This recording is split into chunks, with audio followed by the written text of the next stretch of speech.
Okay, let's just kind of dive in now. People will Right. keep joining us. Okay, deep breath, and I'm ready to start. All right. So, good evening, everybody. Thank you for joining us once again for yet another live on a Friday evening. And today, we are doing a topic with a bit of a difference. Over the past couple of weeks, we've been doing topics, we've been exploring topics that were very personal to us women. We talked about our bodies, we talked about why we struggle to own our voices. We talked about the money scripts that we tell ourselves that truly stop us from being independent. And last week, we had that very powerful conversation about faking it and having burnouts. Today, we're going to the other end of the spectrum, which is about how we represent in the world. And although it's really great for us to work on ourselves on the inside, how we also represent in the world, how we show up in the world, and how we tell our stories is such an important aspect of us as people, as leaders, as professionals, and in all aspects of our life. I have with me a very, very special guest. And during the course of the conversation, you will understand why I say he's very, very special. But join me in welcoming Darren Gibb all the way from Spain. Darren, welcome. Thank I'm you. so happy to have you here with us. Thank you, Rika. It's lovely to be here with you. Thank you for inviting me. Yeah. So Darren is a coach who helps people find their storytelling voices. And I thought Darren was a great guest for the live today for one simple reason. I believe women are innately storytellers, particularly in a culture like ours in India, where we have a rich tradition of storytelling. And most of us have heard our first stories, and we've learned to tell our first stories from our mothers, our grandmothers, our aunts, and the women around us. So it's such an innate skill in us that I'm always very surprised that when I speak to women professionals and women leaders and I urge them to use storytelling to build their brand, I'm met with resistance. And this is something that I understand at a cerebral level, I understand, but it is also a bit of a contradiction for me because I know how powerful a tool storytelling is. And while a lot of resistance about storytelling is rooted in fear, the horrible imposter in our head who keeps telling us we're not good enough, there is also this belief that our stories have to be larger than life.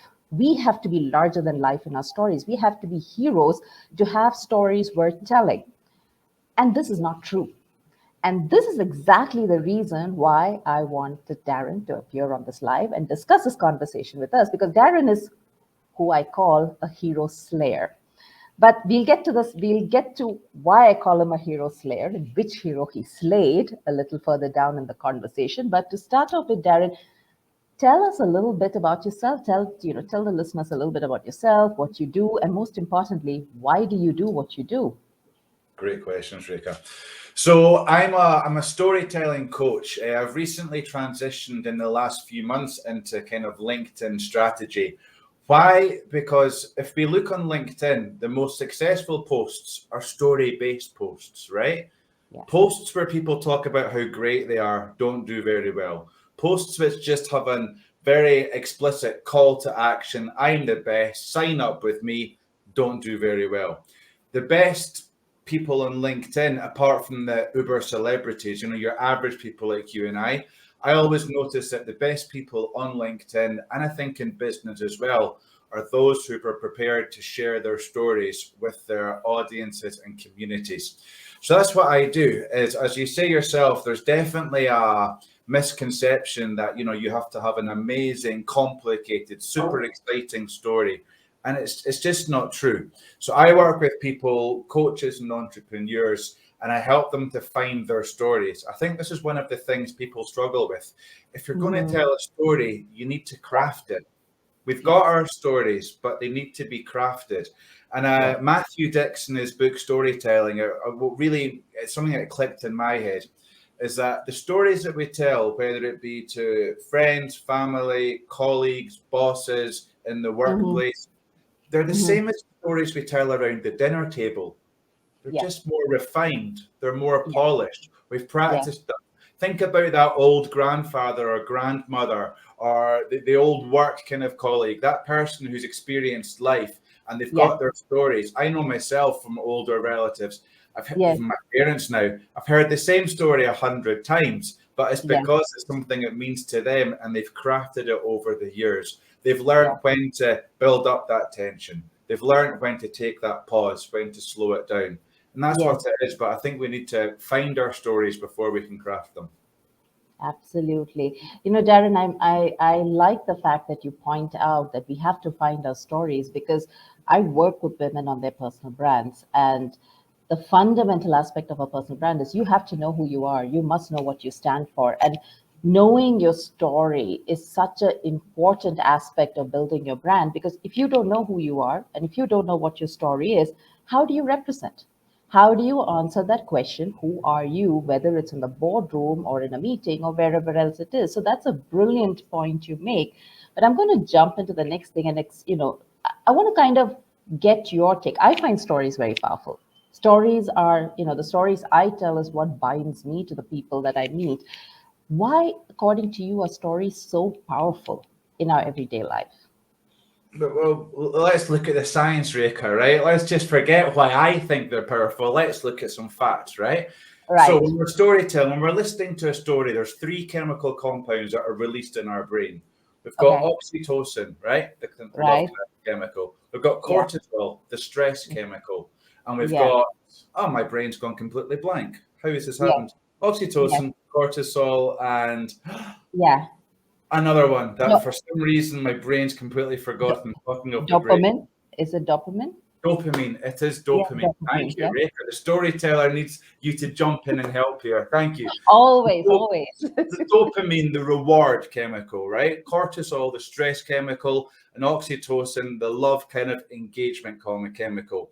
Why is cortisol important? Because that's why we have conflict. A good Yeah. story allows us to connect with our Yeah. audience and the audience Yeah. connect with you. There's also Mm. neural coupling going on. They've done brain scans of a Yes. storyteller and the Yeah. audience.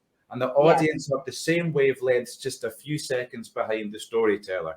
So, with these chemicals being released in our brains, with neural coupling taking place, is Yeah. it any surprise that stories work? Stories are sticky. Nobody Yeah. gives a damn about your figures, about your facts, about your percentages, about your turnover, about how you were great, and so on and so forth. Yeah. People care about stories because stories stick. They say Yeah. stories are 22 times stickier Yes. than just facts and statistics. And this Yeah. is true. You made it yourself. You said it yourself. We're brought up in stories. We hear Yeah. stories from before we have language, we hear stories of some description. And it's Yeah. just as adults, we learn to forget them. And in the business world, I see a lot more of it happening, but there's still more, especially the science, technology, engineering, maths kind of disciplines. There's this Yeah. idea that we deal in facts, not stories. There's still a misconception. Stories are what you tell your children at night, but it's Yeah. not. If I say to you, Reka, how's your week been? You're going to naturally launch into a story. We tell stories all the time. It's sometimes when it becomes business, suddenly we freeze up and we don't want to show them. Darren, you make such an important point, because I keep thinking of stories as a superpower. And I think of it as a secret superpower because, as you said, in the business world, we're so much about numbers and appearances and the suits and, impressions and opinions. Whereas, because of the neurology of it, the dopamine and the cortisol and oxytocin, those are that's where the real trick lies, right? Like, the dopamine comes in, that's as good as having a bar of chocolate when you're feeling unhappy. Mhm. Or or the cortisol is what happens when you go on a run and you feel pumped up. Now, you can actually create those responses in people by activating those chemicals in their bodies just by telling a story. And this is something a lot of people don't recognize, don't leverage, and don't use. And I think that if people just understood how powerful it is, it's not just an opinion or an impression, but really about how the chemicals work, the chemical responses that is unfolding in the body. I think people would really embrace it a lot more. And I'm hoping a lot of women who see this will understand, because for us, the workspaces are skewed. The Mhm. workspaces are definitely skewed. We are navigating it. Most of us are first generation careerists, and we are navigating a slippery slope. So having a superpower and understanding how it works is something that will work to our advantages. And ladies, please take advantage of Darren's expertise and experience. He's really, really good at what he does. Shoot in your questions if you have any, share your comments, share your opinions. We would love to have you jump in on the conversation. Oh, definitely, Reka. This is boring. Not boring, but you and I just chatting. Let's actually get people jumping in because you've all got questions. If you're watching this, you've heard about storytelling. I'm sure Reka, she speaks about storytelling, but it is, Reka, it's almost this dark art, secret superpower that we don't really understand. So, how do we Yeah, start the story? Well, look, let's just break it down on a really fundamental, normal, on a very fundamental basis, right? We've got our normal situation, our normal life. yeah, We've got a brief moment of significant change because if a story doesn't have change, it's an anecdote. An anecdote is merely a series of advice of a series of things that happened, a series of sorry, Rika, my head's completely gone. A series of that's events. okay. There we go. An anecdote is just merely a series of events. They're boring. It doesn't create emotion. So we've always got change in a story. We must have a kind of change. So we've got Yeah, our normal life, brief yes, moment of significant change, and our new normal. How yeah, that change resulted in this new normal. So within there's naturally, if we're going up to a brief moment of significant change, there's some kind of conflict. There's some kind of complication that takes place. So let's just go back to the science of it then. The cortisol, the stress kind of compound being released. Well, that's when we've got a relatable character, just like you, just like me. Superheroes aren't relatable. Greek legends aren't relatable. That's why there's always a love interest where it goes wrong, or there's something like that. Usually, love is the obvious one that superhero movies or stories tend to default on, right? Because they can all identify with that. I can't identify with flying across New York City in 2 minutes, Rika. I'm not sure. Maybe you can, sister, but I I can can. No, personally no, fly, no, right? absolutely. I can relate with I can relate to unrequited love. I can Yes, relate to really liking someone but not feeling that way back. All these superheroes, all these Greek gods have these kind of complications, and they're relatable because of this. This is why stories stick. Religion sticks is because the people within religion, no matter what religion it is, there's something identifiable. If we look yeah, at Christianity, for example, okay, Jesus could, if you believe in this, Jesus could turn water into wine. I certainly can't do that, but he was betrayed. Well, I can identify with being betrayed. We've all been betrayed. And this is how absolutely. stories work because we have a Okay, relatable character that the audience can identify with. They see themselves within the character. And this is where absolutely. storytelling works. A good storyteller is able to. So, we're going to talk about the hero, quote unquote hero, but a good storyteller, the audience are the hero. You're just Okay, a vessel. You're just explaining the story. You're making it connect with the story, with the audience. So again, cortisol, as we go towards this complication, we're feeling stressed. We're feeling the stress of the person in the story. Okay. yeah, The yeah, oxytocin, well, that's keeping us engaged. That's us yeah. wanting to make sure that we're paying attention, that we're still Mm-hmm, relieved. And a mm-hmm. happily ever ending, that's the dopamine rush. So we're constantly having this chemical cocktail coming together within storytelling. And that's quite Absolutely. simply why it works. But on a basic level, normal, brief moment of significant change, new normal. The new Yeah, normal is the mirror image of the normal. yeah. Full storytelling. Okay. Okay, so Darren, I'm going to interject here for a quick moment because Please. you've gotten the heroes, and I have to tell our audience how I met you the first time or how I saw you the first time. I happened to meet Darren, or I happened to see Darren for the first time at a pitch club, at an international pitch club. It was 12 o'clock at night in India, and a number of people had made their pitches, and suddenly Darren was called up to make a pitch. And I was sitting there on my chair like 12 in the night, waiting for this young man to make a pitch. And out of the blue, he simulates a machine gun shooting down. And I think me, like everybody else in that room, in that chat window, were like taken aback. And it took me a moment to process, like, what's going on here? And suddenly there were these skull and crossbones that were coming, flying at the screen. And a couple of minutes later, he said the hero is dead. And even then, it didn't strike me which hero, who hero. And of course, for the rest of the, for the rest of the 3 minutes of his pitch, all I could remember was Darren killed the hero. Darren killed the hero. Needless to say, I was so impressed he killed the hero, and I was also not very happy he killed the hero. But because hey, let's face it, like many people, I grew up on a diet of heroes.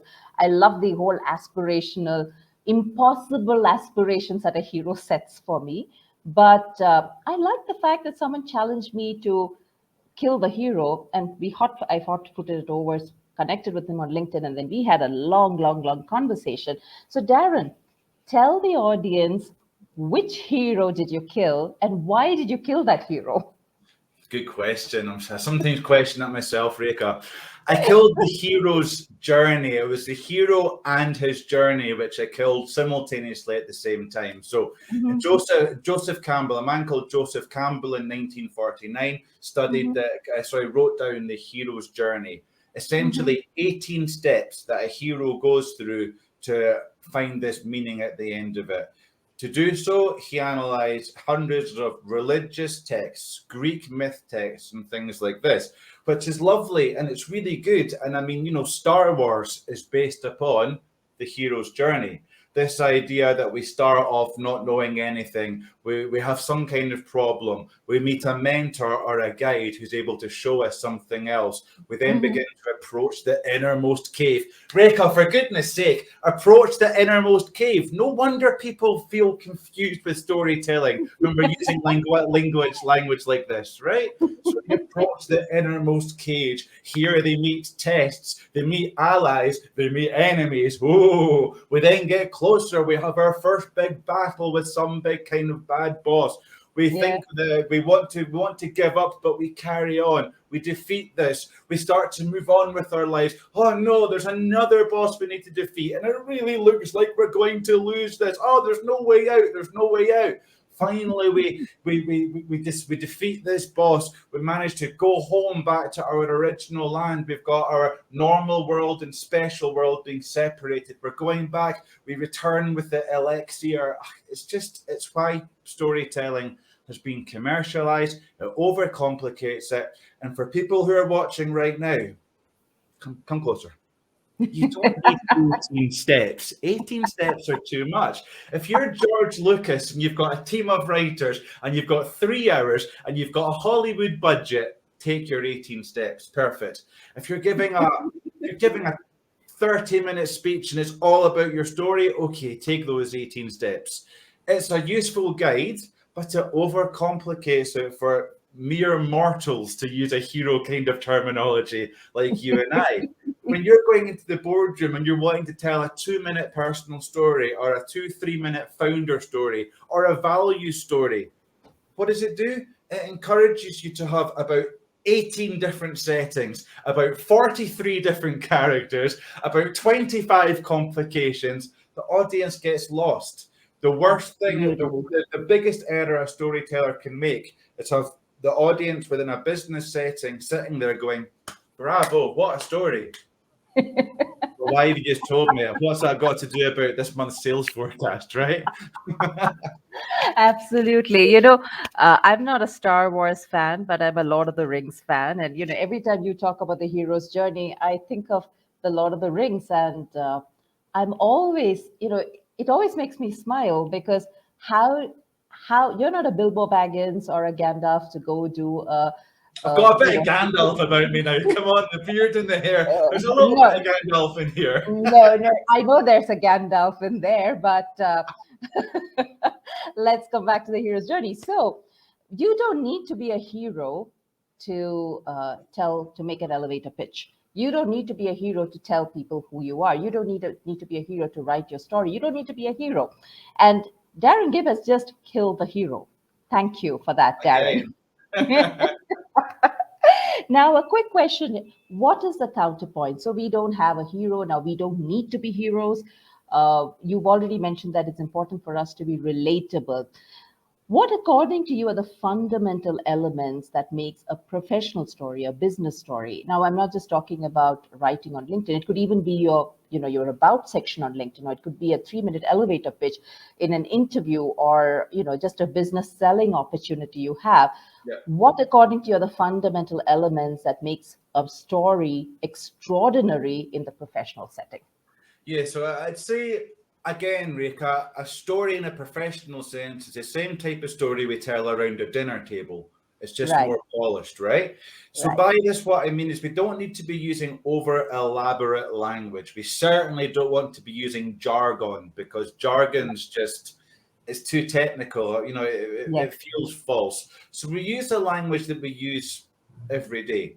There yeah, are four elements. We've got a relatable character. Your mm-hmm. audience has got to be just like you. They've got to see this relatability within. Yes, If we're yes, wanting neural coupling to take place, that's yes, the number one key. Got to be like yes, each other, okay? That doesn't right, mean personality-wise. It doesn't mean if you're an extrovert, you can't relate to an introvert or vice versa. mm-hmm. Mm-hmm. It's relatable character in regards to this person gets me. So in a business situation, they understand the same kind of troubles or the same kind of problems or the same kind Yeah, of successes each yeah, person's been through. So relatable yeah, character. With yeah, this, we therefore need specific details. So the right, specific details are related because a character should know the environment that their yeah, work colleagues are in. So if yeah, you have dress down Fridays or pizza Fridays, a story yeah, where that little specific detail can be brought in, yeah, perfect. It builds that connectability. We've yeah. then got Goldilocks emotion.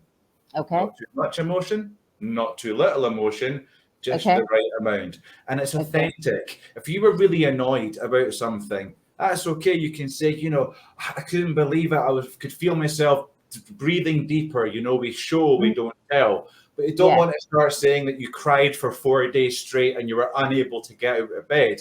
yeah, Yes, those emotions happen. And some yeah, stories, that's applicable because that's what happened.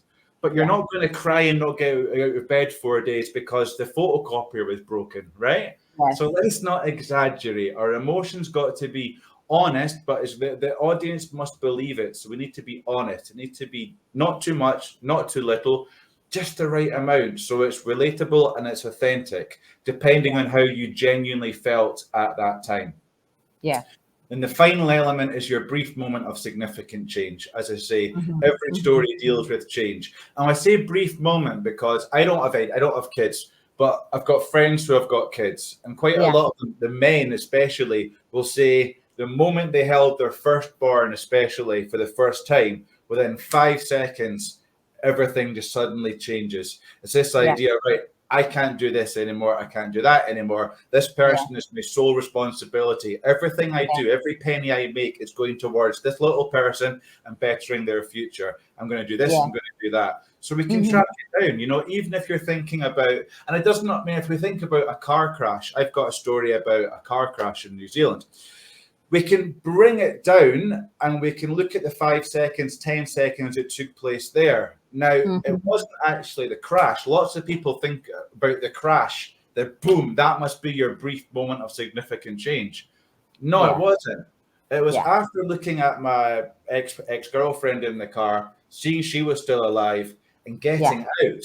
That yeah, was a brief moment that I yeah, realized that this is not good. The crash itself wasn't. Comes after it, and even yeah, still, there's even another brief moment that comes after that. But we yeah, can usually track it down to a specific moment in time and space that we're yeah, able to remember where this change took place. So we've got a relatable character, yeah, specific details, Goldilocks emotion, brief moment of significant change. On a really yeah, simple kind of scale or structure, we've got our normal, brief yeah, moment, new yeah, normal. This was life yeah, before, this changed everything, this was life after. And that's what you yeah. need. Those are the four key essential elements for a story. Yeah. Darren, when I'm listening to you talk about it, one of the things that comes to my mind, and this is something we've talked about in our one-on-one conversations, is about the emotional quotient of the stories and how it's so important for us to walk that fine line, because too much emotion is actually you dumping or venting on your audience, which nobody wants. None of, if somebody's dumping on us, you feel that strain.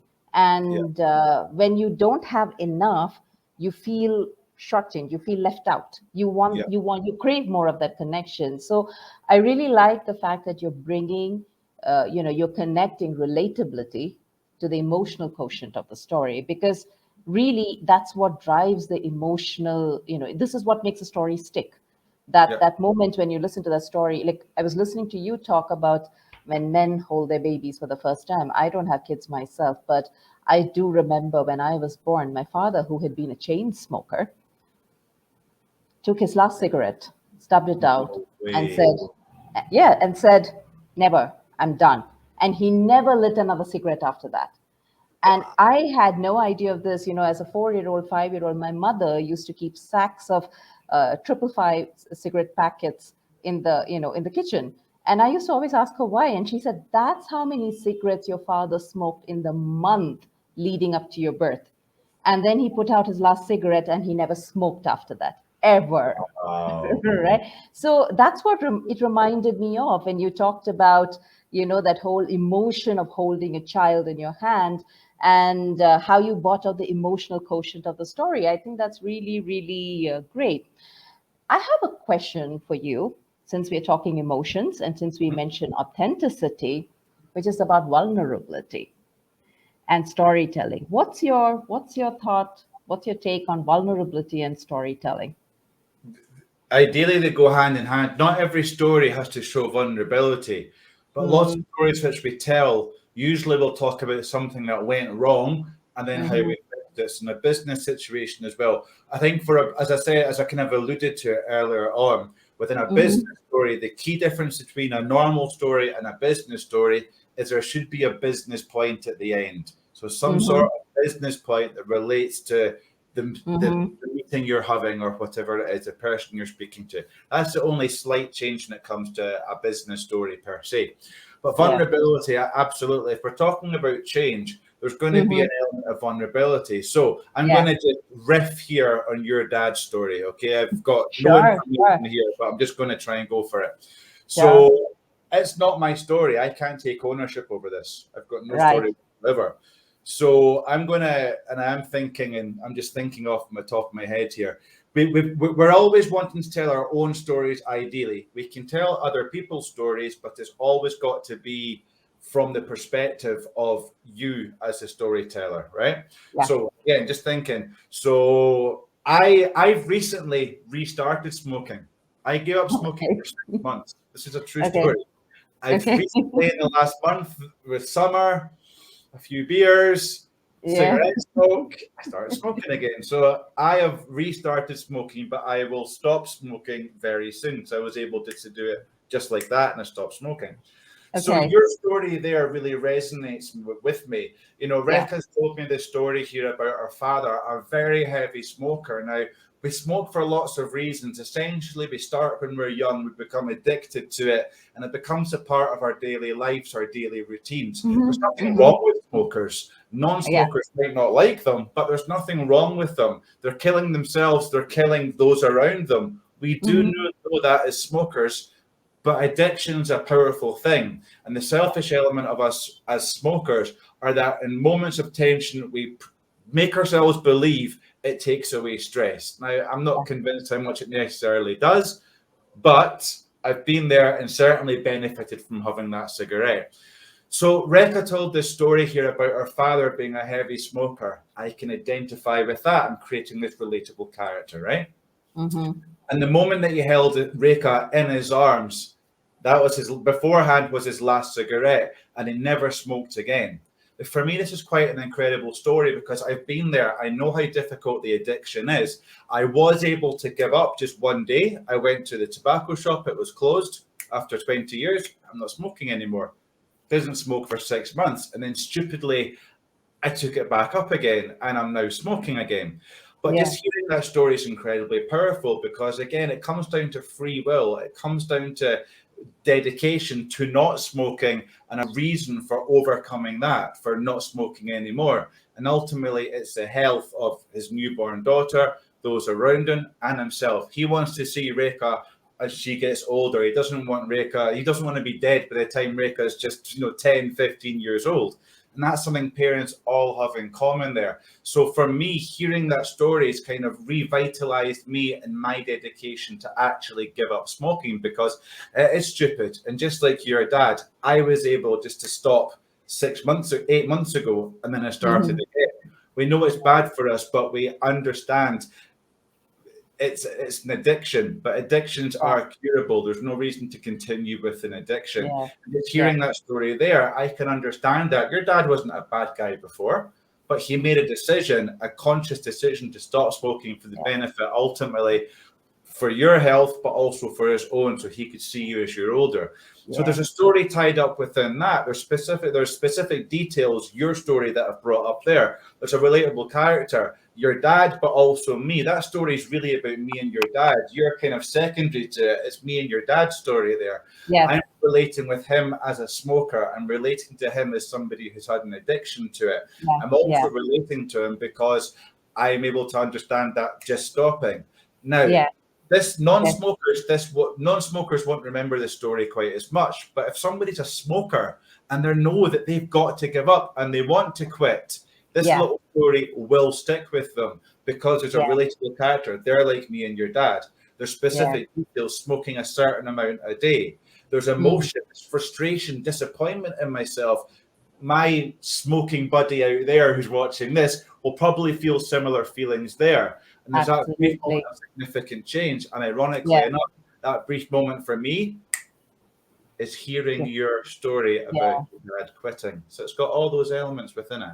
Darren, you make two very, very pertinent points here. One, because this is something that a lot of women come back to me on, and they say one of the things that a lot of people get very frustrated about is they say people just pick up stories off WhatsApp forwards or from the internet and they pass it off as their own and they get a lot of traction. And I actually have women who write to me saying, why doesn't somebody call them out?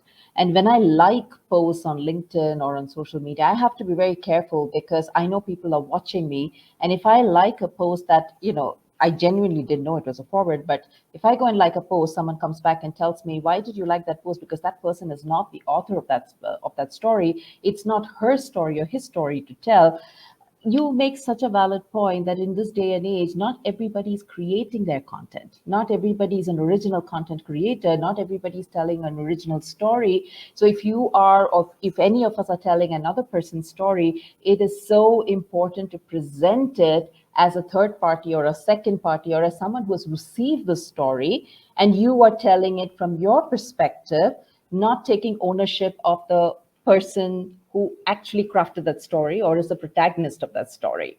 I think that's a very important aspect you pointed out. And I think the second thing is when you narrated this resonance of what I shared with you, I think what it really shows us is the mundane has so much power to, Totally. right? It's something as simple as a cigarette.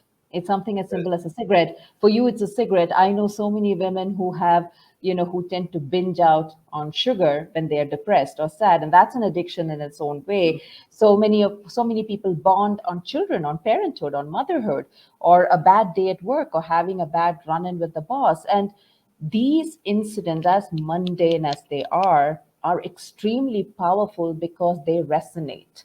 Yeah, And that's what makes a story stick. totally. So And that's that, so I jump yeah, back to sure, Rick. sure, So kind of going full circle. So vulnerability there. I'm vulnerable to not stopping smoking. That's my kind of vulnerability. I'm yeah, showing vulnerability because I know I should stop. I've done it before. I just yeah, kind of there's that. So vulnerability in there. I'm not showing super vulnerability. I wrote yeah, a post last week where I spoke about I'm adopted. I was yeah, adopted at birth. yes, It's not something I yeah, talk about very often. And yeah, that's true. And in the past, that's been a vulnerability that's caused me problems with peers at school and things like that. Now I'm okay to share about it. But I feel that vulnerability can be as mundane as I started smoking again, or to yeah, something that's deeply rooted. So yeah, vulnerability in one way or other should somehow come into your stories. It's how we really relate. We talk about a relatable character. If yeah, the relatable character can show vulnerability, then that's yeah, really good. But we must remember two key rules.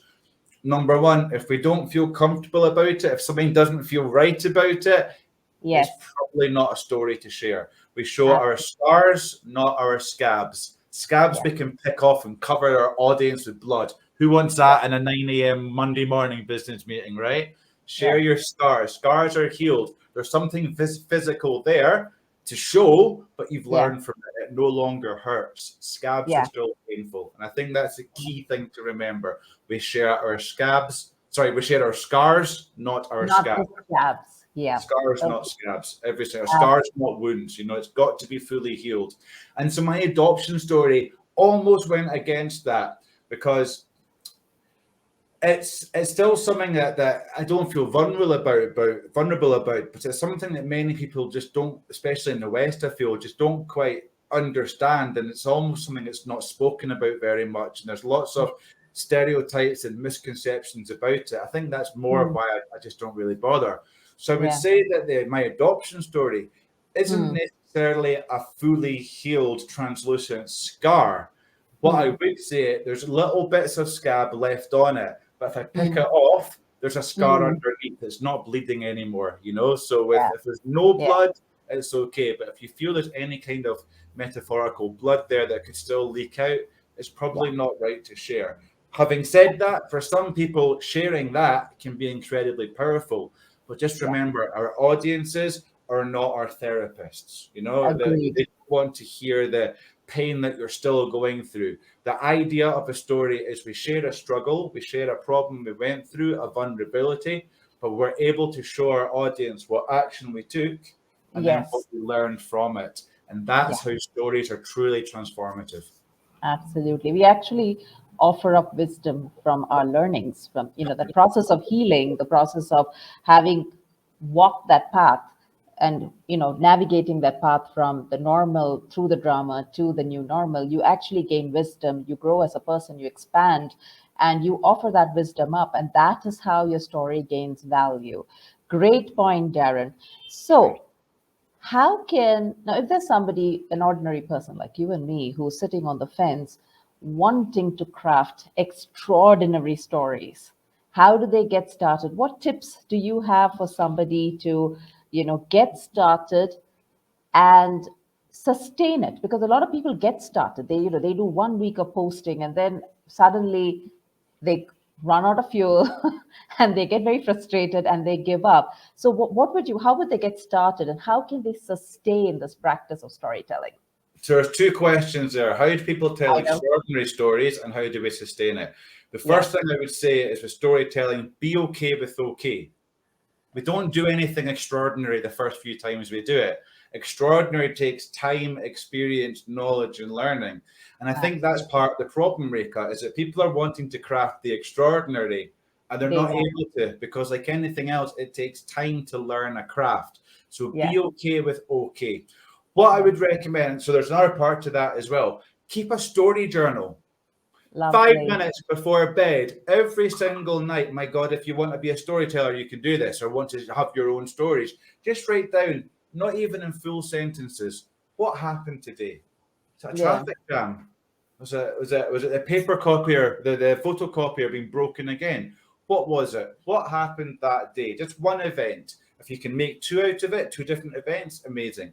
But just every night, 5 minutes before you go to bed, spending 5 minutes writing down one thing that happened that day. You do Hmm. that for 30 days, 60, 90, 120. You've got potentially 120 stories there. Let's say you do it over 3, 6, 9, 12, 4 months. You've got Yeah. 120 potential stories. Yeah. Out of that, there's maybe only 20 that can really become stories. Maybe the Yeah. others are more anecdotes, they're not suitable or whatever it is. Mm. But over 4 months, you've got 20 stories. We don't just tell a story once and it's done. Quite Mm. often, we look to tell stories again. Again, we're polishing them up.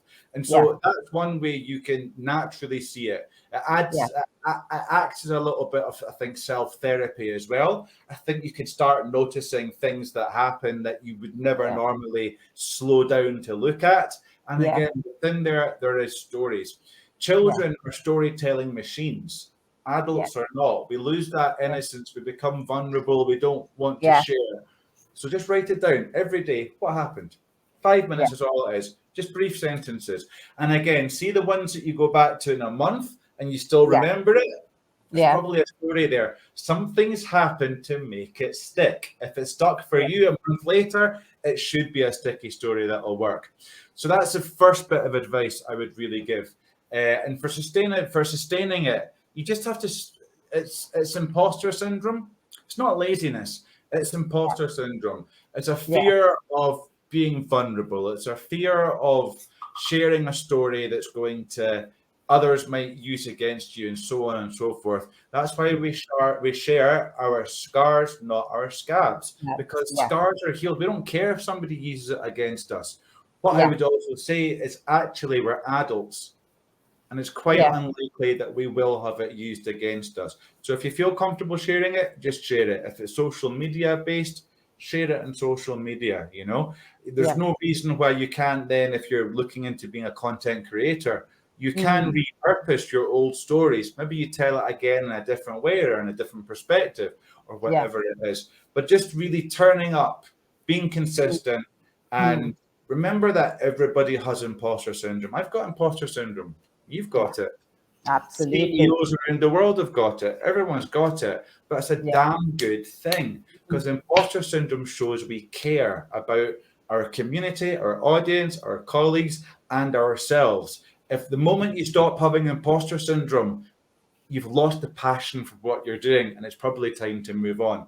So that's it. Just don't worry about it. Just go for it. It is daunting, but like anything in life, number one, it gets easier the more you do it. And number Yeah. two, you become more skilled at doing it. It's just tell Yeah. stories. Try it out. Tell stories. Yeah. One of the things I'm going to add in here, Darren, is also the fact that because a lot of women, get hung up on how often should I be showing up? What does showing up mean? What does consistency mean? Does it mean every day? I don't have time to write stories every day, right? Uh, Something that's worked for me is to show up as often as I can, Mhm. but have a certain minimum frequency. As often as I can doesn't mean once in a month, but maybe a certain number of times in a week to show up. And even if I cannot even write a post, find posts that resonate with me, go in and join a conversation, because that by itself really, you can tell your story on an like Darren is always very kind. When he puts up a post, he tags me on that post sometimes and invites me to offer an opinion. And there are times when I go and tell very personal stories on his thread. I don't reserve the stories for my post. I go to Darren's thread and post and I share it on his feed. So that's perfectly all right, because that's also what it means to be interconnected and interdependent and to really have your community, because we thrive together. We'll never thrive by ourselves. So that's really great. Thank you so much, Darren. I think we're just about hitting the 45-minute mark. Okay, no I problem at all. I had no idea we were going to go into a 45-minute conversation, but this has been fantastic. You've offered my network so much of information, so much of learning.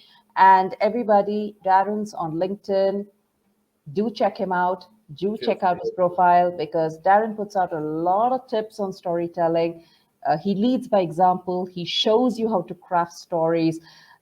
He's very engaging, and I mean, he doesn't like cold DMs. Hey, So cool. engage. He Yeah. hates cold DMs. So go check out his post. He has so much to teach us, and I hope you will do connect to Darren on LinkedIn and check out and become a part of his community. I've got a Thank you. bonus question, Reka. I've got a bonus question for you, Oh young God. lady. Oh God. You're putting me on the hot seat. All right, tell me. You've obviously got an interest in storytelling. You've obviously read a lot about it, and I think you're the most poetic of my 8,000 connections, my community, my real community. You have a way with words which is really quite beautiful. There's things that you've written, and it's got the old heart beating a little bit faster. So, but you would never, I don't think you'd ever kind of say, I am a storyteller, as I'm almost pretentiously doing here right now. So, for your community, I want to know, Reka, Hmm. two questions. I suppose, at what moment did you realize that stories were the key to something greater? And number two, what do you find, or what did you find difficult when it came to crafting your own stories? Because my God, you're a storyteller. So what is it you found difficult? How did you get to where you are today? Okay, so Darren, I think I shared this on your feed last week when I said I've always been a storyteller. Yeah. I just didn't recognize I was a storyteller. And I was very blessed because I was born with club feet. I was born a disabled child and I couldn't socialize. I couldn't go out and play with children. I couldn't socialize. So the first thing my mother did was put a book into my hand and read to me. And I think I was reading books way ahead of my age. I think by the time I hit 10, 11, I was reading classics in their originals. I loved words. So if I sat in a corner, I would, open a dictionary and start looking at words. So I have a very personal relationship with words. And that's something I believe is a gift that I had because I was born with club feet. I was disabled. So I couldn't socialize and play with children. And then I think when my feet got straightened, I had a cancer scare. So again, I was homebound for quite a bit of time. So I think it was only after I hit 10 or 11 that I even had friends to go out and play with. I didn't have friends really to hang out with, not so much. So I have a very special relationship with words and very special relationship with stories. I also realized as a young child, when I look back, I realized that I used to use stories to belong because when you haven't been socialized, you don't belong. You don't know how to fit in with the kids. You don't know how to play their games. You don't know how to fit in with the adults. So I would go and tell my story. Like I would go and tell people stories of how my legs were twisted.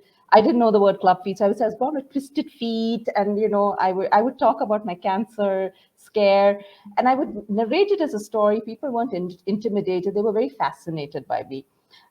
I think I realized I was a storyteller only, I think, about 10 or 15 years back, because I was sitting and narrating a story to a German lady who was blind, and she said, We've my got a God. significant change, Reka. You're hitting the green Yeah, moment yeah, right yeah, here. yeah, Come yeah. on, hit me. Like I always knew I was a great writer, but I was sitting there with the lady who was blind, and I was telling her my origin story, and she said, "Oh my God, you're such an amazing storyteller." And I was like, "Really? I am?" And she said, "You don't know this?" And I said, "No, I didn't know it." But that was the point when I turned around and said, "Oh, I am a storyteller." And I think that's something I have embraced after that. And it's always very difficult for me to write. Like I have to say this because there's so much of me in my stories. I One of the things I love doing is I like writing about what I have learned. I've had a very, very extraordinary journey. I've had so much of life experiences. So, it was you I needed to know how much I could share, when I was ready to share it, how much to, because even when you think you have the scars and not the scabs, there's always residual emotions to process. Mm-hmm. So for me, it's a daily iterative process. Like one of the things I do is every day morning I get up, and in the morning I'm thinking, what am I writing about today? It's like I have to write something every day. I may choose to post it or not, but I will write it. And it's always rooted in something about me, maybe something, that a thought or whatever else it is. And I think the challenge is always processing what's going on the inside, because I don't pick other people's stories. I don't reference those stories. I think that belongs to other people. So I think for me, that's the biggest thing. But the second measure is, as difficult as it is, I know I have a great story when I look at that story and I feel the sense of joy all over myself. Like I can feel this joy radiating from my heart all the way down to my feet, and my little toes are, kind of curling in sheer joy. So that's the moment I know I have a great story. And after that, it doesn't matter. I mean, yeah, social likes are great, comments are great, but even if I don't get it, I'm happy because I've written something that's given me a lot of joy. And those are my only two criteria for writing, frankly, Darren, at any place, whether it's on And anyone's page. I think that's really important you say there, Reka, because I think there's a risk sometimes. Like my undergraduate degree was English literature. I've loved stories. I've taught literature. Stories have been around me all my child and adult life, like Mm-hmm. yourself. And again, this is what I think, that sometimes people looking in are going, right, okay, well, I've not got a degree in literature. I wasn't reading classics for the age of 11. I Yeah. can't be a storyteller. And what you've Mm. gone on and say is what you've gone on to say is perfect, because you can. It's that practice, 5 Yeah. minutes every day. I Yes. talk Yes. about a story journal. Just do a little story journal. Yeah. Or at the Yeah. beginning of the day, it's just the case of getting into the habit of writing. On Yes. LinkedIn in the last year, I've built my business all on LinkedIn. I don't have a website. I don't have any Yes. social channels. Any other social channels. I don't pay for advertising. I'm able to sustain my own business. And a part of it is, I honestly believe, because it's storytelling. And you know yourself, there's a huge community now here. And these Yeah. people who are not storytellers, but are sharing vulnerabilities and things like that. And for me, it's just a beautiful thing to be a part of. And that's it. If you're on LinkedIn, just getting into the habit, or Facebook or wherever it is, getting into the point. The difference is, on social media, people write a ton of crap and hit send. What we Yeah. need to do is to draft. Go into Microsoft Word or whatever it is first. Draft it out. Look at it. Play with it, just like a writer would. I think this is important. This is the difference. So it's not to say you need to spend an hour crafting a post every day. Not at all. Yeah. 5 minutes Yeah. is fine, but the key is craft. Think about these four elements. Have you got? Are you being relatable? Are you Yeah. talking about specific details? Is there an Yeah. element of emotion, vulnerability in there? It doesn't always have to be. If you don't feel you want it, it's okay. It just Yeah. helps. And if there's Yeah. some kind of change or realization, if you can Yeah. just tick off those four things, you've more or less Yeah. got the story right there. Yeah. And then Yeah. just craft it. Draft and craft, right? Get there and hit send. It's interesting you say draft and craft because that's exactly what I do on my phone.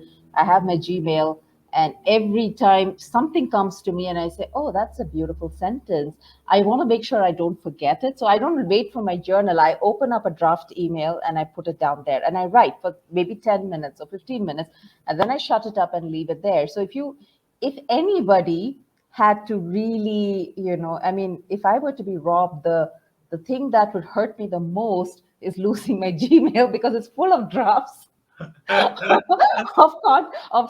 stuff that I think are very beautiful. Like I keep wanting to delete some of the drafts, but I'm like, no, but this is so beautiful. So I'm going to wait because I know this is going to form. And Yeah. it's very, very powerful, sometimes to take a break and come back and look at what you've written. Being able to appreciate what you're creating Mm-hmm. is Mm-hmm. so Mm-hmm. important because that's the time when your focus shifts to your craft. That's the Yeah. time when you really learn to take joy, and that's the time you find meaning is not in the likes you get. Meaning is not in the communities outside of you. You have to first be very happy with what you write. You have to be happy with your story. You have to be okay. Then the right people will come to you and the right people will find you, and then you can have a community worth having. Mm. And It takes time as well, Ray, because this isn't going to, you're not going to post for 5 days and all of a sudden you've got a no, community. It's about yeah, showing up and showing up for others as well, showing yeah, up for their stories, not just yeah, saying, oh, great post. No, yes, what did you take out of that? What's that made you think about? Actually connecting. I think in the age yeah, of social media, we've forgotten how to connect. We've never yeah, been more disconnected, yet so disconnected, I think, in history. We've forgotten how to absolutely, connect. Just yeah, writing great posts is okay, but it's lazy. That is lazy. Take your time, really absolutely, think about it. Even if it's just, this really touched me, thanks for sharing. Even if it's yes, that, it's just that little bit more than great post. And you make it just a very quickly a really good point about the drafts in the Gmail. So yeah, people are thinking, yeah, but if I'm driving or if I'm walking in the street, I'm not going to take a voice message. Voice yeah, note. Leave a voice note. Leave a yeah, voice note on your microphone or on the notes app on your phone or on your yeah, computer or whatever it is. Old school pen and paper. yeah, Once you start getting into the habit of writing down good ideas, you start yeah, creating a list. And yeah. Reka, those days you think, what am I going to post about today? Huh? Okay, that'll I work. know. Yeah, absolutely, absolutely. You'll be amazed at how much how it works, and it actually is a journey by itself. And you find a lot of joy. You have to find joy in the journey. Definitely. And this is one of the things a hero does. The hero also finds joy in his journey. He's not worried about who's looking at my journey, who's liking my journey. He's involved in his journey, and that is why he's a hero. So we do have the option of being everyday heroes by being immersed in our craft, immersed in, perfecting it and making the mundane relatable and allowing it to resonate with people. Agreed. Yeah. Totally with you. So Thank you so much, Darren. We've had a fabulous conversation as always. I think you and I can Loved it. always talk. We can always talk for hours, I think. I Thank you. think so. Honestly, I would love to sit down a nice cup of a nice big jar of chai, Indian Yeah, chai. I'd love to sit down, nice sweet Indian chai, few little absolutely. biscuits, and just chat for hours, Rika. I tell you. I know we have this thing of just sitting and chatting for hours together, but I think we are almost an hour now into the conversation. So it's a Friday evening, and we're going to let our audience go back to their lives. Thank Absolutely. you very much, Darren, for joining me here. Thank you so much for all that you've shared. This has been such a fabulous conversation. And to everybody who's watching, I know you've been very quiet, but I can see you. My eyes are on you. Yeah, I can see you all. I know you've been quiet, but thank you very much for joining in. Do remember to come back next Friday. We are going to be talking about conscious leadership, and I have a coach joining me all the way from Norway. We're going to be talking a little bit about receiving and giving and making intentional leadership choices. So do remember to join us. It's going to be a great conversation. Thank you, and I'll see you again next Friday. Darren? Thank you, everyone. Namaste. Thank you, everyone, for your time, for watching. And I hope you've at least thought about stories and how you might use them. As Reka says, connect on LinkedIn. I'm here Yes. to chat, to offer help. Just give me a Yes. message and I'll be happy to connect and help you out. Okay. And Reka, a pleasure, sister. Thank you so much. Thank you, Darren. Thank you so much. Take care. Bye bye.